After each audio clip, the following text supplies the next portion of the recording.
This is The Fit Mess with Zach and Jeremy. A new president has been elected. Meanwhile, COVID cases across the nation skyrocket. Schools are closed or closing. Millions of people are out of work. Racial division rages on, and the earth is still burning. Other than that, everything's great. All of these are some of the largest crises the country and parts of the world, and likely you, have ever faced. So what do you do when faced with a crisis? Do you feel yourself in a fight or flight mode? And how can you turn these obstacles into opportunities? These are some of the issues we'll discuss with our guest this week. Dr. Jim Taylor is the author of How to Survive and Thrive When Bad Things Happen, 9 Steps to Cultivating an Opportunity Mindset in a Crisis.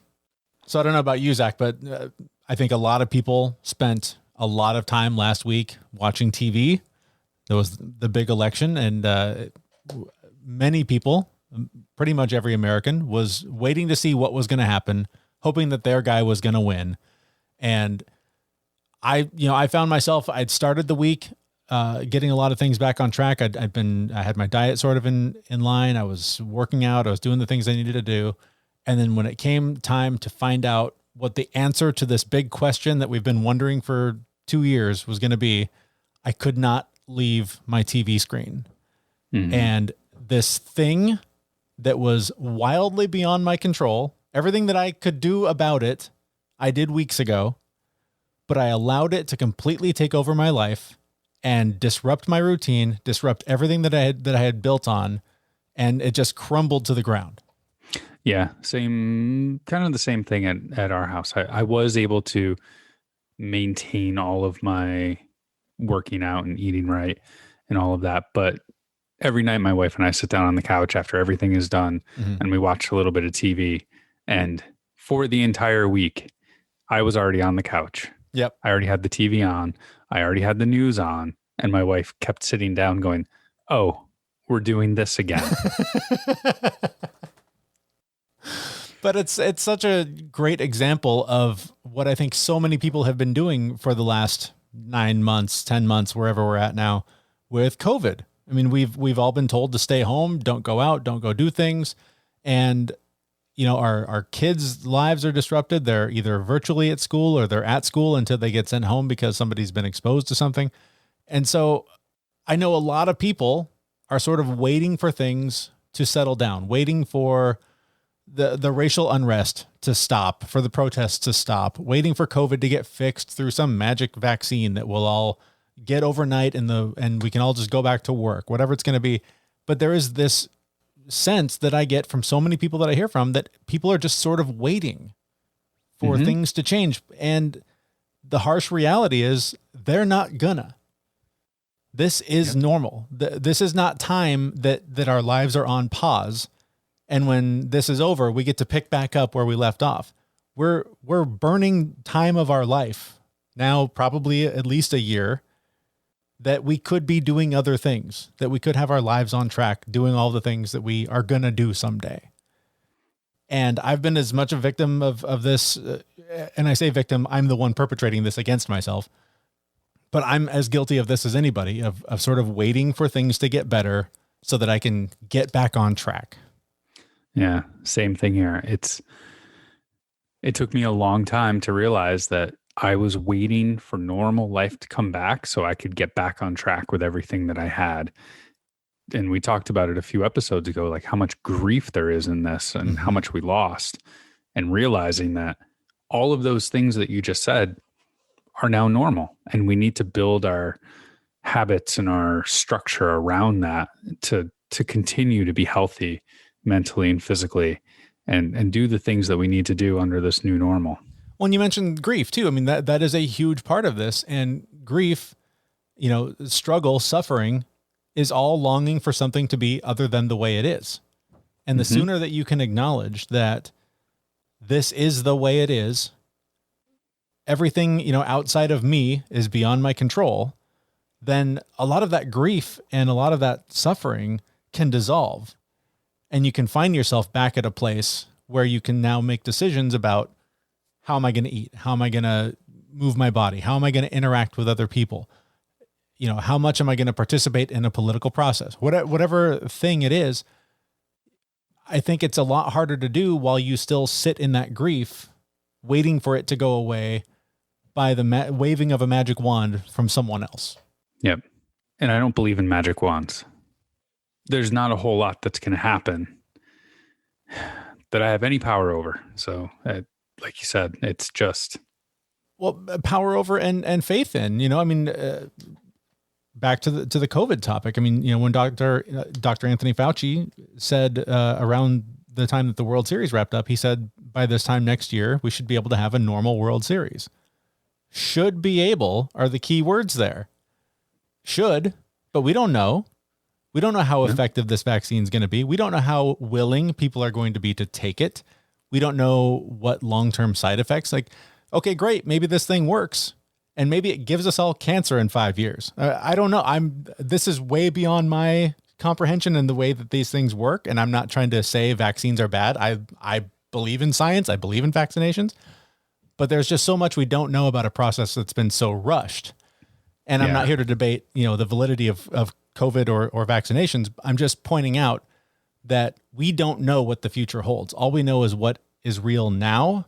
And all we can control is how we react to now. Yeah. On the topic of the vaccine, that's such a struggle for me because I'm dealing with the crisis of that choice now, because you're right. This is being rushed. There's no long-term studies on it. Mm-hmm. We don't know what it's going to do to us over time. So while I want to get back to normal life, I want to live in a world where COVID doesn't. I'm hesitant to take a vaccine that would give me that life back. Yeah. And I think a lot of people definitely feel that way, but ultimately, the point of all of this is that there is so much uncertainty. There is so much that we don't know about the way that the future is going to look. And so rather than waiting to see what it's going to look like for the next 6 months, 6 years, however long it's going to take, all we have is now, and we have to react to now. And the way that we react to now is entirely up to us. We can choose what to do with this moment and to either let the moment happen to us or take advantage of it and turn these obstacles into opportunities. Well, I am going to have to clear that with my wife, though, first. That's true. None of us does anything without the wife's approval. So how do we react to now? How much of our fight or flight is being triggered by all of these problems that the world, that the country, that you are facing? For some of the answers to this, we turn to an expert. His name is Dr. Jim Taylor. He has a new book out. It is called How to Survive and Thrive When Bad Things Happen, 9 Steps to Cultivating an Opportunity Mindset in a Crisis. This is such an important thing for so many people to hear right now. And he has so many great tips to help you just sort of start to shift your mindset, to start to acknowledge that this is reality. This is normal. And what you need to do to capitalize on it, to make the most of it. We had a chance to talk to him just a few weeks ago about his long career studying what you need to know to manage one or multiple crises.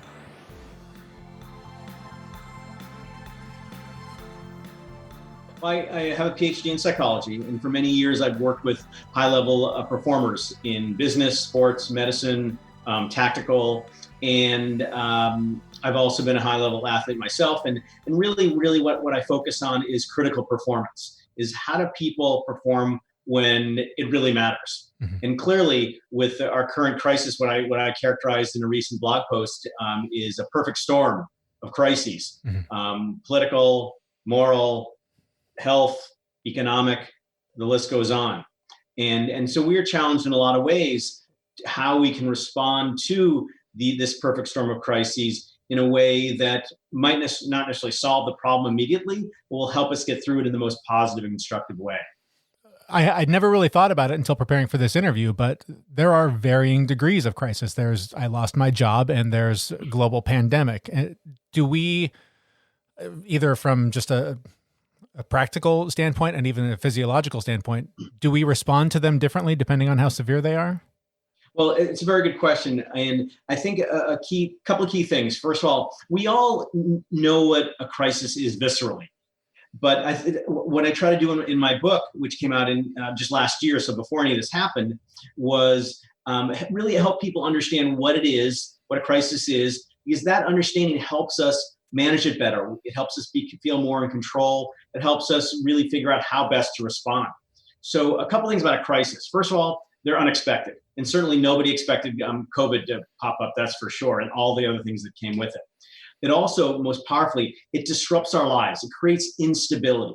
Mm-hmm. And that's something that we humans do not like. We are not wired to like instability, because instability creates three things that humans really, really don't like. They don't like unfamiliarity, unpredictability, and lack of control. And this goes back to our cave people days, 250,000 years ago in the Serengeti, when we first became human beings. Another thing, a key thing about a crisis is that it has some kind of trauma. And the trauma can come in many forms. It can be physical, psychological, social, emotional, economic, political, what have you. And what can be quite problematic is it triggers a sense of urgency, like we need to react now.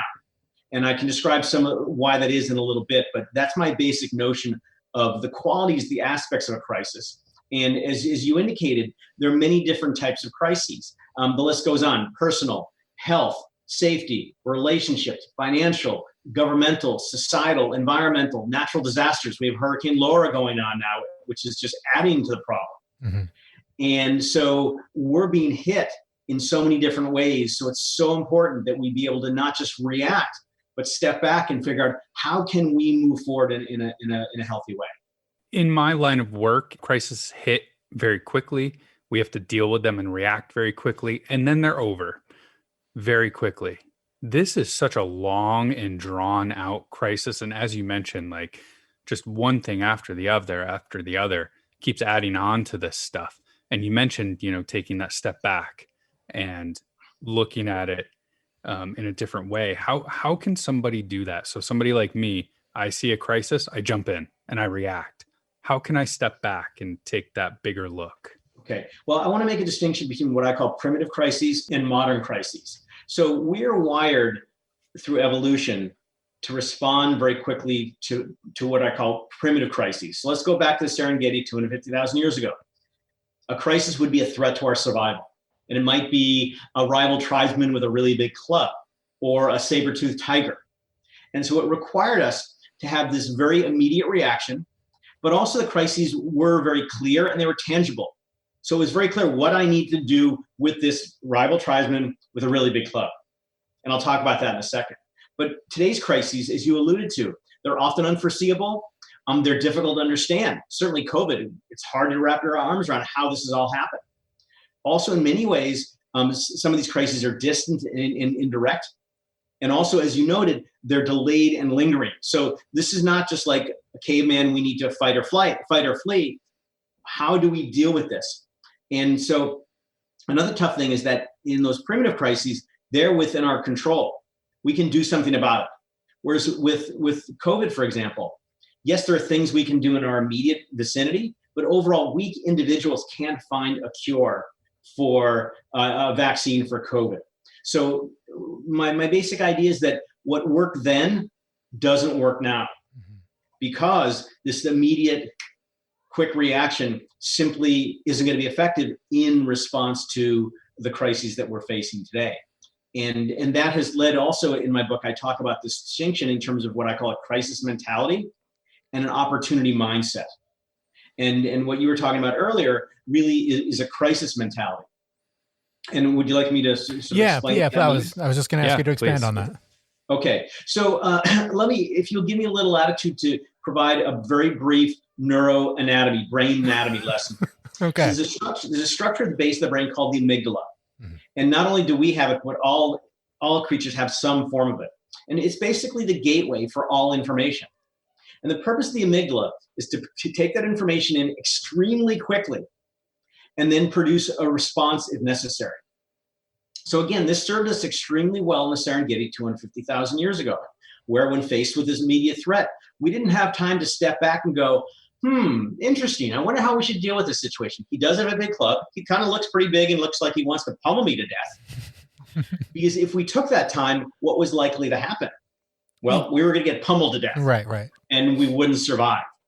And so what happened was it would produce very immediate, very powerful reactions. What we're very familiar with, the fight or flight reaction, where we would either experience very strong emotions such as anger to fight, or fear to flee, which would also produce very immediate reactions physiologically, increase in heart rate, respiration, adrenaline, blood flow. And we all know this feeling. For example, somebody cuts you off in traffic and you barely avoid an accident. You didn't have to step back and think about how to react. You just feel the adrenaline flow and you swerve. And so that crisis mentality, again, was very effective with those primitive crises, that instant and intense emotions, the frenzied reaction. But again, that reaction does not work well with modern crises. With regard to that, I wanted to ask, it seems many of us are prone to one or the other. We have an instinct to react quickly and instinctively, and others run and flee the other way. Is that genetic? Is that learned? Where does that come from? Yeah, it's wired into us through millions of years of evolution. And its singular goal was to ensure that we survived. Mm-hmm. And certainly in modern times, it does serve a purpose. Like I said, if you're driving, if there's some sort of very immediate threat or crisis. But in terms of the crises that we're experiencing now with this perfect storm, it isn't effective because it doesn't help. We can't fight COVID, and we can't flee from it exactly, although right. Shelter in place has sort of caused us to have to do that to some degree. So that crisis mentality simply is ineffective in today's crises. I guess, how do we manage that? How do we cope with not really being able to do anything when there's so many massive things happening at once? Sure. The goal is to not just react to it. And so now here's a continuation of my mini neuroanatomy lesson. There's another part of the brain called the prefrontal cortex. And it's sort of up in front of behind our forehead. The prefrontal cortex is involved in what's called executive functioning. And executive functioning involves basically thinking, being able to deliberate, look at options, look at choices, weigh risk reward, look at short term and long term, and then ultimately to make decisions from that.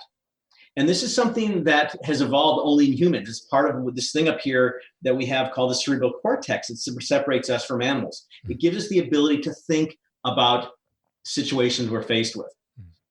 And the goal, when a crisis strikes, like the pandemic, is to reroute that information through the amygdala. And it still might trigger the fight or flight, but again, it doesn't work. But then immediately have it transfer and continue on to the prefrontal cortex, where we can then use that prefrontal cortex, our executive functioning, to engage in a thought process that will, in fact, actually help us get through these crises.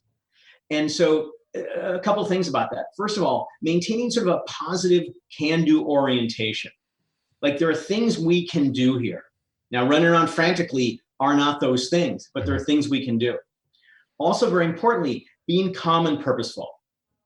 Again, don't freak out, no fight or flight, be able to step back and stay calm as you can anyway, and figure out a purpose here. So let's go through some deliberate thinking about how best to deal with this situation. And so, for example, let's wear a mask. Let's keep 6 feet away. Let's not interact with a lot of other people at the same time indoors. Mm-hmm. So there are things we can do that can, in fact, help us deal with that feeling of disruption and instability, the unfamiliarity, unpredictability, and lack of control. So there are things we can do in our world that can help us with that.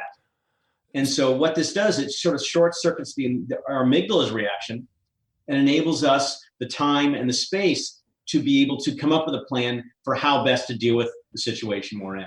So how does I don't want to say conflicting information, but how does the confusion around the people that are wrong and the people that are saying wear a mask, how does that play into trying to respond to a crisis when you feel like the best thing I can do is wear a mask and stay away, and then you're sort of flooded with, in this case, a leader saying, don't bother, it's a hoax, everything's fine.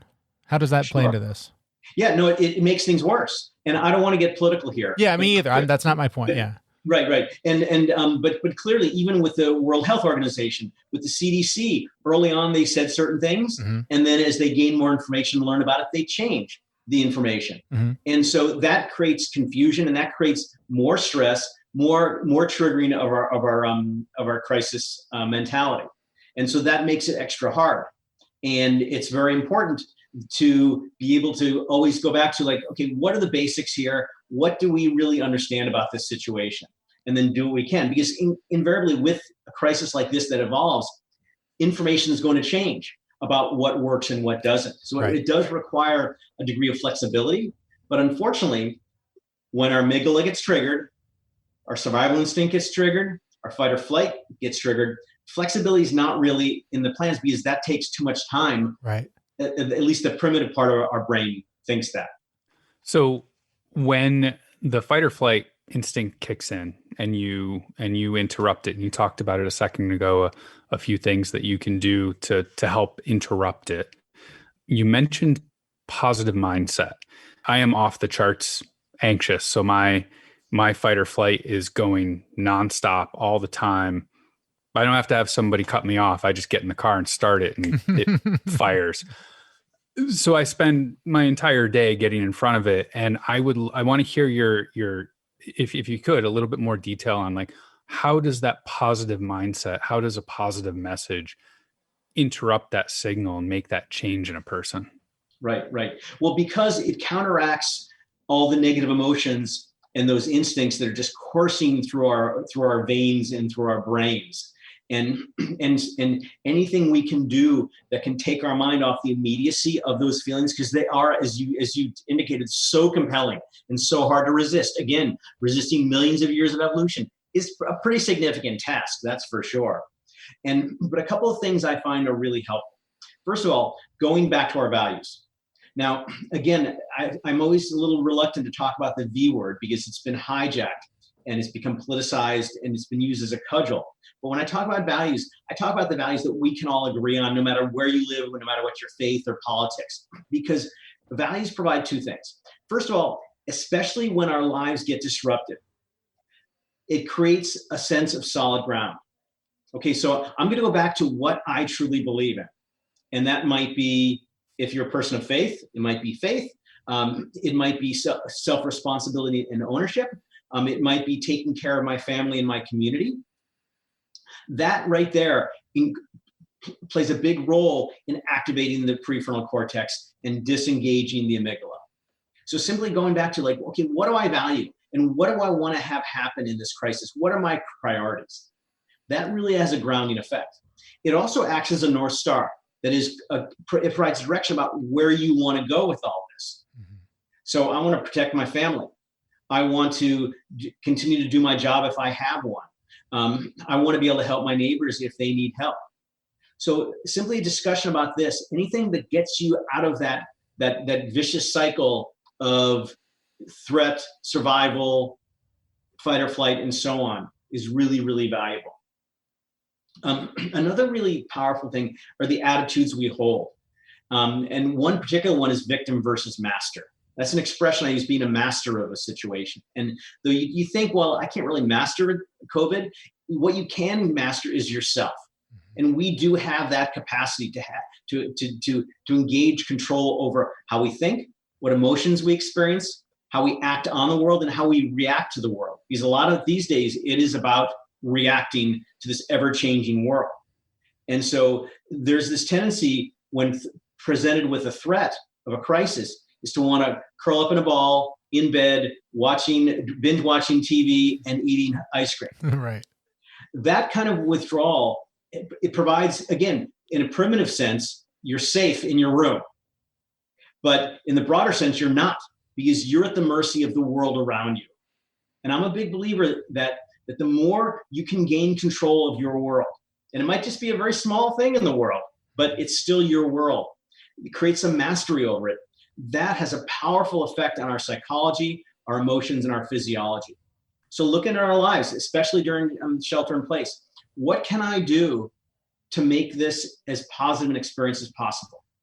And I really want to be sensitive to and empathetic to so many people in our country and around the world who have been directly hit by COVID, mm-hmm. where they either got COVID or they've lost family members or they've lost their jobs. We live in Northern California, and we're sort of in a bubble. I've known one person who has gotten COVID. Mm-hmm. And fortunately, my work has continued, so we're okay financially, and we follow the rules and we're safe. So our lives have been disrupted, but not in any major way compared to a lot of other people around this country and around the world. So I want to be respectful of that. But even within that, approaching COVID and these other crises from a position of threat is a way, in a way, it's sort of adding insult to injury. Because the injury is all these things that are changing our lives with COVID, financially, health, politically, all these different ways. The insult to the injury is letting it really, really impact us. And I'm sure you've heard about how the rates of depression and anxiety and stress, particularly among young people, has just skyrocketed. Yeah. And really what so many of us are experiencing is post-traumatic stress. And we're going to be seeing that, in my professional belief, we're going to be seeing the effects of this for many years to come, especially among our children.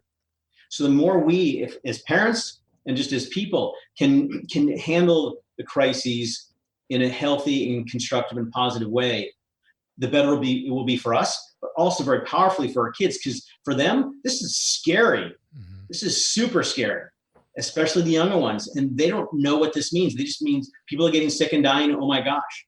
Yeah. And so if we as parents are freaking out, that sends a very scary message to our children.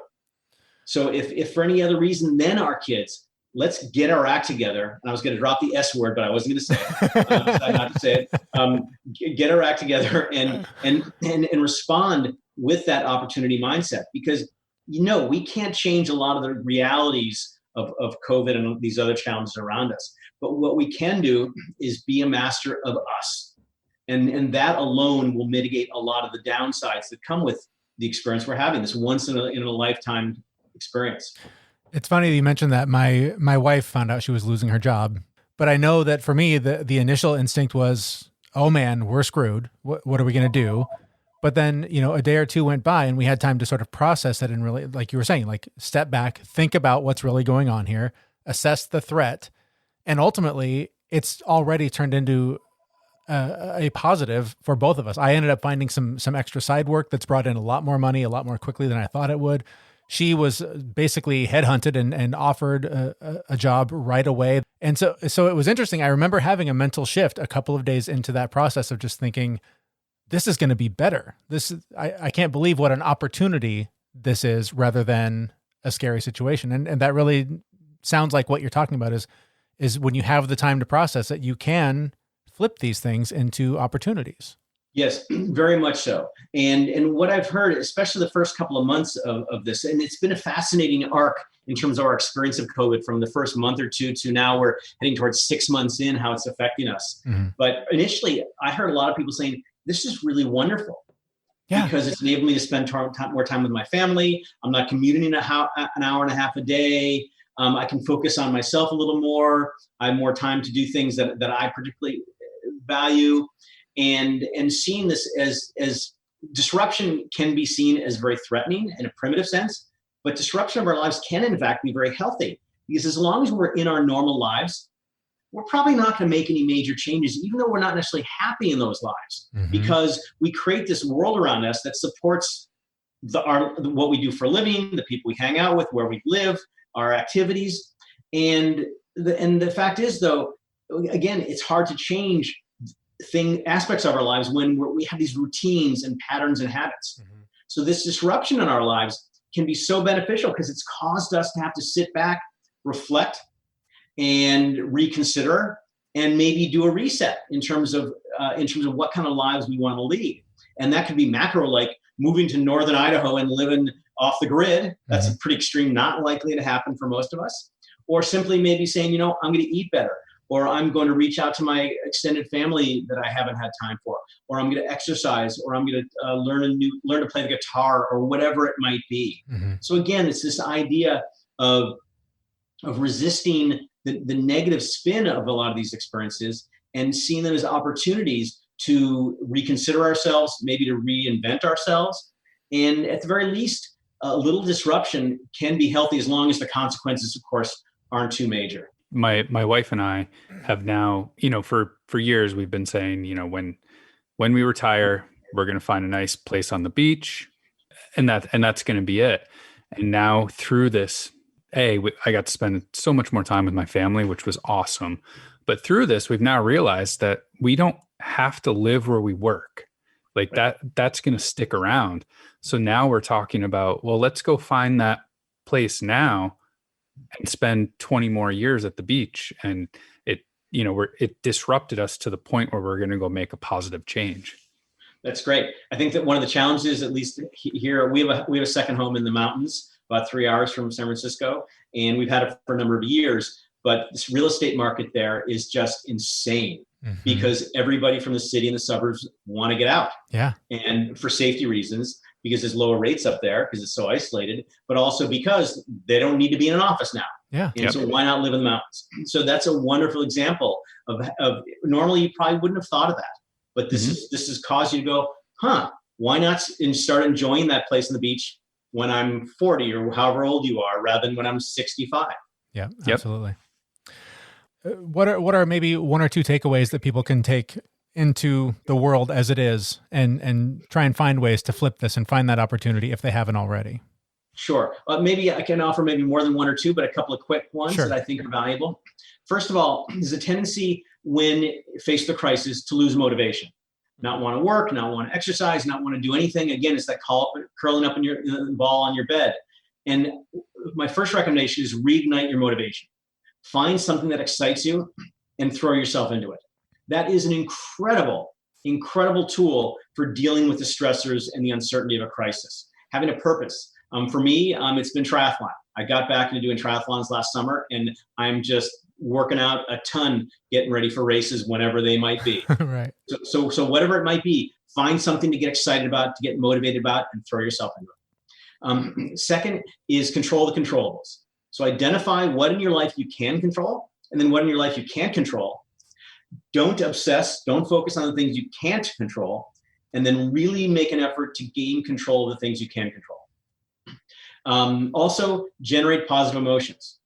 So by its very nature, COVID and all these other crises, they create anger, frustration, disappointment, despair, fear, this tsunami of negative emotions, incredibly unpleasant. So we have to much more actively go out and generate positive emotions, whether it's listening to music, reading, having a nice dinner, hanging out with friends 6 feet away with masks on, of course, or remotely. Anything that can actively generate positive emotions will reduce the power and the frequency of all those negative emotions. Two last things. One is stay connected. So I wrote a blog post for San Francisco Chronicle, the big paper here, a while ago, where I said that social distancing is the wrong goal, because we, more than anything now, we need to connect with people. Because one of the most the research shows that one of the most powerful buffers of stress is social support. So we don't need to socially distance. We need to physically distance, yes, but we need to stay connected. We need to stay connected so much more than before. So really make a conscious effort to reach out to people safely, of course, or remotely, and connect with people and stay connected. Lastly, gratitude. This is another one of those things that seems so small, and yet the research shows that it is so connected to happiness and well-being. Simply being grateful, whether over dinner, everybody at the table sharing something they're grateful for, or I do this every time I go out to the grocery store or to the gas station or anywhere where there are essential workers, and I express my gratitude now, because they are the unspoken heroes of this crisis. They're the ones who are at risk. They're the ones who are doing what needs to be done while we're safe at home. So just every opportunity you have, be grateful to somebody, because it makes you feel good, and I can tell you, it makes the other person feel good too. The book is How to Survive and Thrive When Bad Things Happen, 9 Steps to Cultivating an Opportunity Mindset in a Crisis. That was Dr. Jim Taylor. Fascinating conversation, and he brought up some excellent points that I think are really important to highlight. And one of the biggest, and it's a struggle for me, is what he talked about in terms of physical distancing, not social distancing, making sure that we are staying connected to our support systems, our friends, our family, whether that's over Zoom, whether that's Skype, whether it's, 6 feet apart in the front yard, whatever it's going to be. This is a tough one for me because I'm not a wildly social person. don't enjoy parties. I don't enjoy being around a bunch of people. We talked about this a little bit on our last episode with Andre Solo from the Highly Sensitive Refuge. I don't sit here longing to go hang out with my friends. It's really tough for me to do.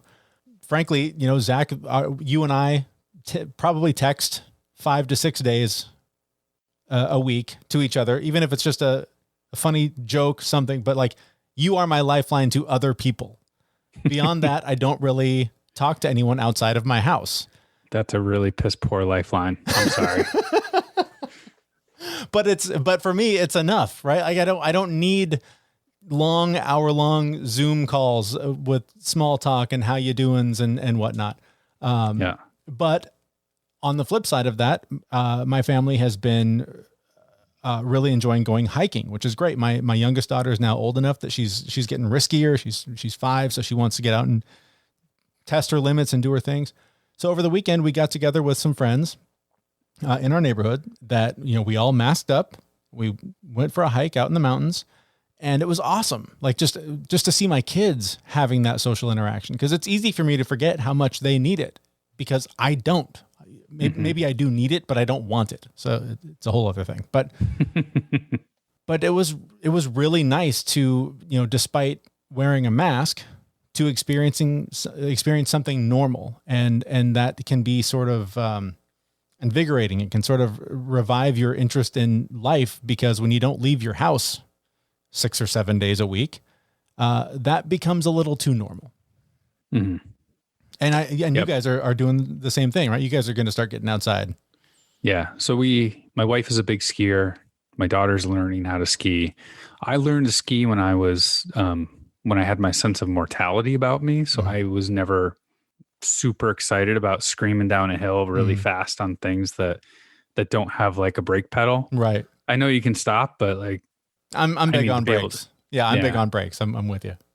So fortunately, we actually live about 15 minutes away from, it's not a full mountain. It's a ridge, but it's this really cool little ski ridge that is built for people to learn how to ski. Mm-hmm. So there's like, the chairlift is really, really, really short, but my daughter's learning how to ski. So I signed up for lessons. My wife, who has been skiing her whole life, signed up for lessons, and we bought seasons passes to this place. And we're just going to, whenever I have a lesson, they're going to go skiing. When one of them has a lesson, the other two are going to go skiing. Nice. So we're just going to go skiing all winter, and we get our exercise. We get outside. We'll socialize a little bit, but this is the new normal. Yeah. We have to figure out new things to do, and it's freezing cold in New York. So go out and enjoy it. Yeah. But I wouldn't have considered this last year. I would have been, well, Natalie needs to know how to ski, so we'll get her lessons, and I'll bring her to the lessons, but and I'll go skiing here and there, but I'm not super interested in it. But now that's like my only opportunity to get out of the house in the wintertime here. Right. Unless I want to go to a place where other people are congregating, and I don't want to do that. Well, and it can't get a lot safer, right? I mean, you've got some sort of face cover because it's super cold. You've got goggles, so you're super covered there. The sun you're wearing is gloves. Yeah, the sun is likely shining. So you got the UV protection. I mean, and you've got to be well spaced apart. Otherwise you crash into each other and die. I mean, it doesn't get a lot better in terms of making the most of a shitty situation. Yeah. So, but I wouldn't have considered that last year, but this year it's like what a great opportunity to change my life. Yeah. And this is exactly what we're talking about, is looking at this moment and what can I do differently to adapt to this normal. My family is, taking some relatively extreme measures. We are considering making a big move. My wife is Canadian, so we're considering moving up to Canada, and it's a huge cultural shift for us. I mean, I shouldn't say huge. I mean, it's still North America. It's not going to be, we don't have to learn a new language. We do have to learn the metric system, that's not going to be easy. But we're considering making a move up there because it is, from a COVID standpoint, a lot safer. The area we're looking, the numbers are almost non-existent. It's a much safer environment. It's a cheaper place to live. And I'm not trying to highlight that, other than we're sort of taking stock of everything and going, what do we want from this moment, and what can we control? Do we want to stay in a place where the disease is rampant and there's no sign that it's going to go away? Or do we want to take a chance on something that might be a little safer? The point is, what can you do with this moment? What can you do to adapt to this normal to make the most of it rather than waiting for it to go away? Because how long are you willing to wait? How much of your life are you willing to give up in front of the TV? This last week maybe was an exception for a lot of us. Maybe it felt a little too familiar, but just, doom scrolling, looking at Facebook, looking at all the things, staring at CNN or Fox or whatever you're watching. All of that stuff is also just preventing you from living the life that you probably want to live. I mean, if you're listening to the show, you're not coming to us to hear us tell you to sit on the couch and watch TV. So that's a really easy way to start making some changes. Turn off Netflix.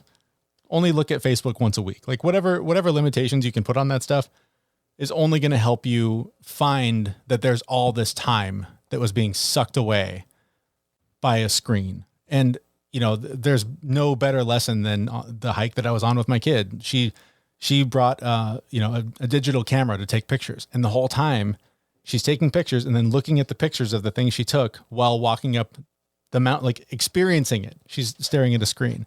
So that's just a quick takeaway. If there's a way to limit your screen time, limit your social media, again, it's a great way to just take a simple step to finding ways to respond to now rather than just letting those things suck your time and energy away. If you can, put a timer on Facebook and Instagram. I will say from experience, if you put a limit of say 10 or 15 minutes on each one of them, you will be surprised how quickly you hit it. Just to quickly nerd out for a minute. I know you can do that on Android. Do you know of a Apple setting to do that or an app? Yeah, if you have an Apple, you can use there's an app called Screen Time that you can set limits. I think it's called App Limits with an Apple, and then on an Android phone, there's Digital Wellbeing where you can also set limits on how long you can use an app for. Oh, nice. Well, cool. I need that as much as anybody, so I'll be experimenting with that myself in the days ahead. I can tell you one thing I'm not going to change.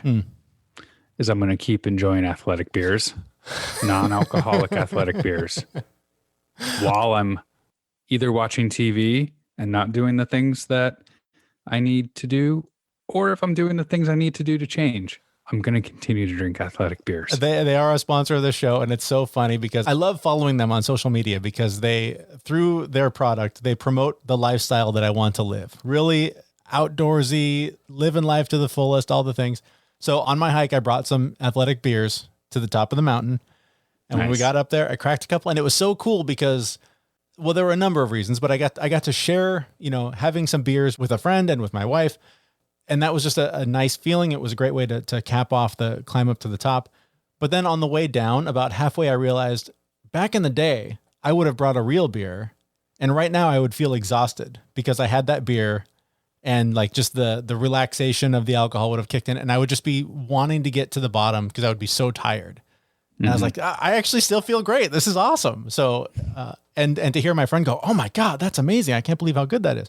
So this is turning into a raging commercial for them, which is fine, but we believe in it, and it's fun to have it as a part of our life because we both used to enjoy a beer or nine, and to be able to have one that tastes this good while living an active lifestyle is really fun.